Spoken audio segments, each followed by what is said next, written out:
Hi, it's John Williams here with the third of 3 videos about creative niching. That's niching your business for people who have lots of ideas, lots of interests, love to have variety in their work and don't want to be penned in. So the normal niching advice doesn't really work for them. Then they end up somewhat niche phobic. So the third tip that I have for you to enable you to niche creatively is to address the question of what if I get bored? So even if I create this business in a particular niche and it's a massive hit, what do I do if then I get bored of actually doing it? Well, I've got a solution for that today. And there's several facets to this. This one's a bit more complicated. So first of all, if you do get bored of your niche and what you're offering, instead of moving on, you move up. So instead of moving on to the next topic, think about what's behind this business that you started. Why were you interested in the first place? So I'm a big believer in creating a business and a career that excites you, keeps you learning forever, and keeps you engaged. If you don't enjoy doing it, it's very difficult to make it successful. I wrote a whole book, Screw Work, Let's Play, on this topic. So what do you do then if you feel like you're coming to the end of this business in terms of your interest in it? Well, the solution is to go behind what this business is about and think, what are the broader themes that I could work with here? What are the topics that I find fascinating that this current business is just one instance of? So if I think here of Tim Ferriss, when he first launched his first book, The 4-Hour Workweek, which is a massive hit, that really put him onto the world stage. But his interests were clearly a lot broader than that. And in fact, behind the 4-Hour Workweek, there were a couple of big themes that have remained consistently interesting to them. And one is lifestyle design. So how do I create a life creatively that, like any other creative project, how do I sculpt a life that really suits me, that I really love? And for the first time possible, we're living in an era when we can do that. We can actually create a life that we want to. And that's something I do every day with people in my business too. And the other topic that Tim Ferriss, I think, was interested in was knowing how to learn. So being smarter about how you learn things in order that you can learn things and get good at them really quickly. And that's why he then went on to explore one of his other passions, which was health and body hacking, I guess you would call it, in the 4-Hour Body. And then finally, in his third of the trio of the 4-Hour books, he wrote a book about how to learn itself. And he picked the topic of cooking and called it The 4-Hour Chef. But in actual fact, it was a book about learning how to learn. Alongside that was another lesson from Tim Ferriss. So as well as being able to go up from just the 4-Hour Workweek to the broader topic of lifestyle design and learning how to learn, he also created what I would call a brand builder.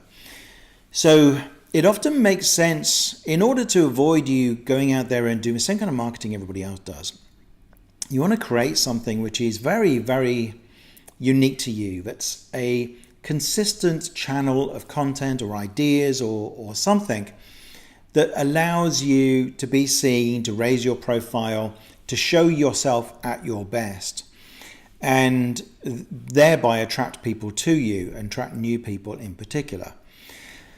In Tim Ferriss's case, that's his podcast. So Tim Ferriss has a very successful podcast now.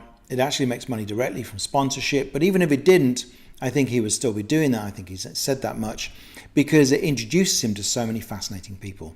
For me, early on in my career, before I wrote my books, I ran an event for creative people, for people with lots of ideas and lots of interests who find it difficult to finish anything, called Scanners Night. And that ran for several years and was very successful and have up to 80 people, and it got into the press multiple times.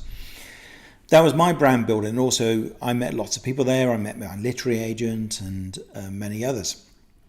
So that was one early on, and then I wrote 2 books, and those have been brand builders for me. And now I'm actually starting the Ideas Lab podcast. So you can move on over time. I've been doing this quite a while now, almost 15 years. And so you can change what that brand builder is, but think about what this thing could be for you where you can have a channel to the world which uses the best of you and is unique to you, and avoids you having to just continually sort of send out marketing messages saying, buy my stuff or something like that. You can instead say, here, come to my event, listen to my podcast, read this book that I poured my heart and soul into, or whatever it might be. And there's one final thing that you can add into your business, even when it's niche, but will keep you interested. And that's so you can have a sideline.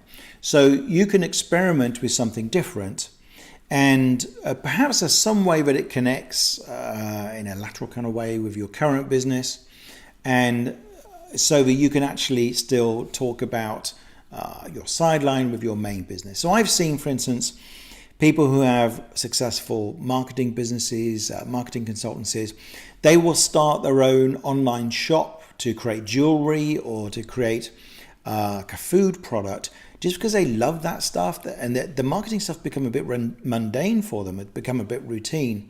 And so they get to try marketing their own thing in a completely new area. Plus, they get to play around with food, jewelry, or whatever topic it might be. And that keeps their interest alive. And then they can write about that in their main business. I did this myself last year when I created the Love Challenge, which was a course about dating and relationships. And I dived into this topic, interviewed the best experts, put together everything I knew from many years of decades, in fact, of studying psychology and psychotherapy, and put it all together into a course that was incredibly successful, called the Love Challenge. And then that taught me things about marketing in a new area that I could share with people who are just starting out in my main business, the Ideas Lab.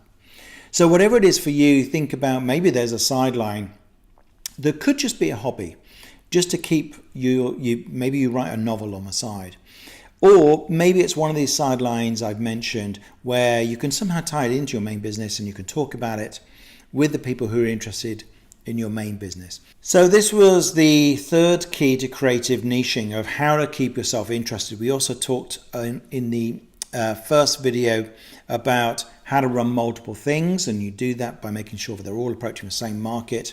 And then the second video was about how to make sure that your niche is going to work and how to test it out before you dedicate yourself to it completely. I'd love to hear your thoughts on this. Has this helped you in some way?